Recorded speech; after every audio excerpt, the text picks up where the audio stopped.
देश भर में फेस्टिव सीजन की शुरुआत हो चुकी है और आमतौर पर इस सीजन में खरीदारी काफ़ी बढ़ जाती है। फिर चाहे कोई कपड़े खरीदने हो, कोई टू व्हीलर खरीदना हो, फोर व्हीलर हो या फिर कोई होम डेकोर का सामान हो या किसी भी तरीके की खरीदारी हो, वो इस फेस्टिव सीजन में बढ़ जाती है।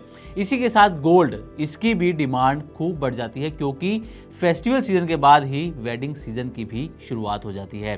खासकर धनतेरस पर और नवंबर से लेकर फरवरी तक जो वेडिंग सीजन चलता है, इस बीच गोल्ड की काफ़ी डिमांड रहती है। लेकिन इस फेस्टिव सीजन में सोने की चमक फीकी पड़ती हुई नजर आ रही है। सोने की डिमांड में काफ़ी कमी देखने को यहाँ पर मिल रही है।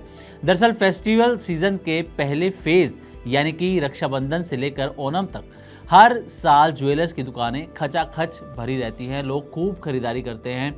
लेकिन इस बार एक चौंकाने वाली तस्वीर सामने आई है जिसमें सोने की डिमांड में बड़ी गिरावट देखने को मिल रही है। ऐसे में सवाल यह है कि आखिर लोग क्यों सोने से दूरी बना रहे हैं, जबकि ग्लोबल लेवल पर जो हालात चल रहे हैं, ऐसे में गोल्ड को सेफ हेवन के तौर पर देखा जाता है और लोग इसमें ज़्यादा से ज़्यादा पैसा भी लगाते हैं। लेकिन इसके बावजूद लोग सोने से दूरी बनाते हुए क्यों नजर आ रहे हैं? क्या इसकी वजह सिर्फ बढ़ती हुई कीमतें हैं या फिर कुछ और भी रीजन हैं? तो चलिए इस पूरे मुद्दे पर डिटेल में बातचीत करते हैं। दरअसल India Boolean and jewellers association यानी कि इब्जा के मुताबिक सोने की डिमांड पिछले साल के मुकाबले 28% तक घटती हुई नजर आई है और ये घटकर 50 टन ही रह गई है। लोग इस बार ज्यादा सोना नहीं खरीद रहे हैं।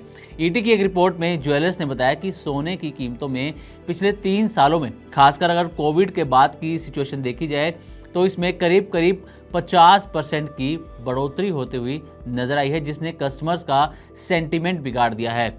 कई लोग अब ज्वेलरी से दूरी बना रहे हैं और जो खरीद रहे हैं वो ज़्यादातर कम कैरेट और हल्के वजन वाले गहनों की खरीदारी कर रहे हैं। तो चलिए जानते हैं कि गोल्ड की तेजी से बढ़ती कीमतों और गोल्ड की डिमांड पर आई कमी पर एक्सपर्ट्स क्या कहते हैं। उसके बाद हम आगे की डिटेल पर भी बात करेंगे। सोने का भाव कल 1,11,000 रुपया प्रति 10 ग्राम था, जो आज बढ़कर 1,13,000 रुपया प्रति 10 ग्राम हो गया। डॉलर की बात करें तो $3,600 लग चुके हैं। आगे भी तेज़ी की संभावना है। अनसर्टेनिटी के कारण से सोने में बाइंग चल रही है। सभी देश, सभी बैंक बाइंग कर रहे हैं, तो लगता नहीं है कि सोना कहीं भी जाकर रुकेगा या कहीं से करेक्शन लेगा। हाँ बिल्कुल, अगर सोने और चांदी की बात करें तो अब तक के सबसे बेहतरीन रिटर्न देने वाले ये एसेट क्लास बन चुके हैं, जहाँ पे पिछले 1 साल के अंदर 50% से ज़्यादा की तेजी हम दोनों ही काउंटर पे देखे हैं। फिजिकल मार्केट में सोना अब 1,10,000 का लेवल छू चुका है, पार कर चुका है। डोमेस्टिक मार्केट पे 1,08,800 से 900 के बीच में ट्रेड कर रहा है। दिवाली ज़्यादा दूर नहीं है, बट अभी भी हमें लगता है फंडामेंटल बहुत स्ट्रॉन्ग जरूर है, बट ये लेवल पे लेना थोड़ा जोखिम भरा है क्योंकि 50% साल भर में बढ़ चुका है। दिवाली तक हमें लगता है सोना 1,10,000 से 1,12,000 तक जा सकता है, बट हमारी जो एक्सपेक्टेशन थी वो 1,08,000 तक का ही थी। तो मुझे लगता है 10 से 12 तक के लेवल दिखा दे, बट सस्टेनेबल थोड़ा डाउटफुल है। दिवाली तक 1,30 हम चांदी में देखेंगे, 1,10 से 1,12 की रेंज में सोने को देखेंगे। तो ये आपने सुना गोल्ड की तेजी से बढ़ती कीमतों पर और गोल्ड की डिमांड में जो कमी आई है, इस पर एक्सपर्ट का क्या कहना है। अब गोल्ड की कीमतों की अगर बात करें तो गोल्ड के दाम बताने वाली वेबसाइट गुड रिटर्न्स के मुताबिक 9 सितंबर यानी आज सुबह 24 कैरेट के 10 ग्राम सोने की कीमत 1,10,440 रुपए तक पहुंच चुकी है। पिछले ओणम में ये कीमत जीएसटी समेत 74,500 रुपए प्रति 10 ग्राम थी, यानी कि यहाँ पर एक बड़ा डिफरेंस कीमतों में देखने को मिल रहा है।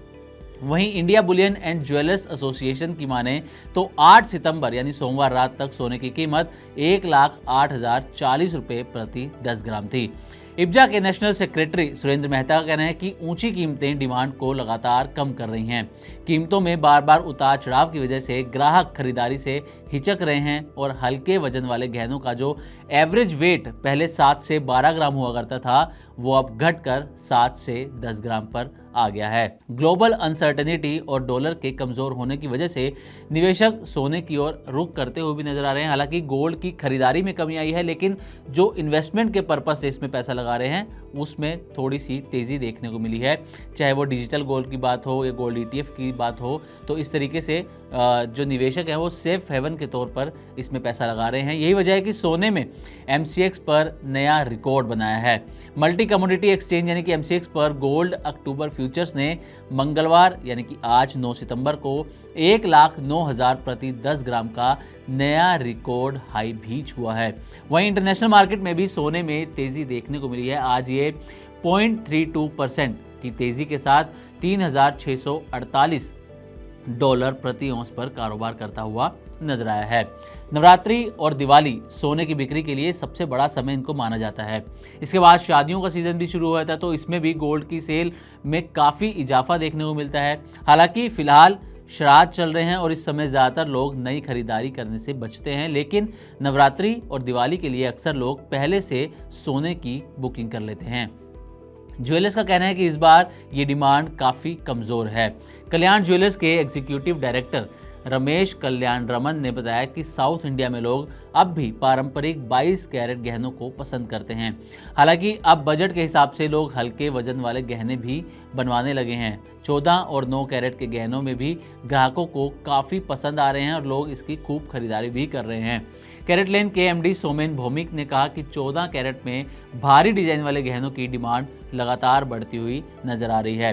खास बात यह है कि 9 कैरेट के गहने लेने में ग्राहक बिल्कुल भी हिचकते हुए नजर नहीं आ रहे। हल्के वजन वाले गहनों की बिक्री पिछले साल के मुकाबले 2.5 गुना बढ़ी है, जो ट्रेडिशनल कैरेट के गहनों से कहीं ज्यादा है।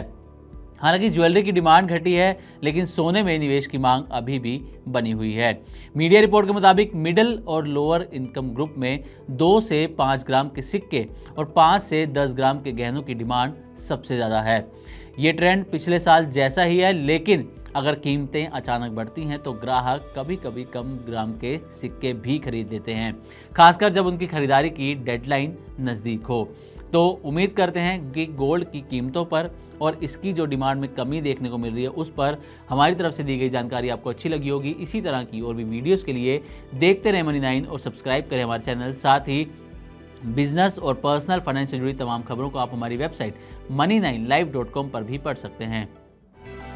इस सिप से तो नींद टूटती है, लेकिन केवल जागना नहीं, आगे भी तो बढ़ना है। उसके लिए चाहिए एक और सिप। हर महीने छोटी छोटी रकम की इंस्टॉलमेंट यानी सिस्टमैटिक इन्वेस्टमेंट प्लान से शुरू कीजिए निवेश। लेकिन पैसे बढ़ाने वाली कौन सी सिप आपके लिए रहेगी अच्छी? म्यूचुअल फंड सिप से जुड़े हर सवाल का जवाब मेरी सिप मेरा सवाल। सोमवार से शुक्रवार 4 बजे मिलेंगे हम सिर्फ मनी 9 पर।